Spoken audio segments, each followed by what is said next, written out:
ગર્ભ સંવાદ. વહાલા બાળક, તને આ દુનિયામાં લાવવાના વિચારથી જ અમારા બંનેનો આનંદ નથી સમાતો. તને આ દુનિયામાં લાવવા માટે તારા ડેડીએ રોજ સવારે ઉઠી અને વ્યાયામ, યોગાસન અને કસરત કરવાનું શરૂ કરી દીધું છે. અને આ બધું ફક્ત તને સારું શરીર મળે અને તું હેલ્ધી થા, કે જેથી તને આ સંસારમાં આવ્યા પછી કોઈ પણ જાતની તકલીફ ના પડે.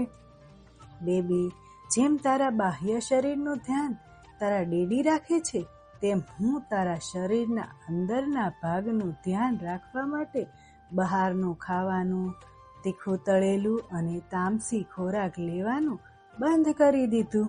આટલું જ નહીં, તારી માનસિક શક્તિના વિકાસ માટે મેં પઝલ, કોયડાઓ ઉકેલવાનું શરૂ કરી દીધું. તારા બુદ્ધિ અને નિરામય આરોગ્ય માટે ગર્ભ સંસ્કાર અતિ આવશ્યક છે. 6 મહિના પહેલાથી જ કરેલા ધ્યાન, પ્રાર્થના અને ચિંતન તથા મનન તારા માનસિક વિકાસને માટે અતિ આવશ્યક છે. તેટલું જ અગત્યનું છે આહાર, વિહાર, પ્રાણાયામ અને યોગ, જે તારા શરીરને ખડતલ કરવામાં મદદરૂપ છે. અને આ દરેક બાબતની સાચી સમજણ માટે ગર્ભ સંસ્કાર એ અતિ આવશ્યક બની જાય છે. તેથી જ હું અત્યારથી જ તેમાં જાઉં છું, જેથી તું પણ નિરોગી, સ્વસ્થ, બુદ્ધિશાળી થઈ શકે.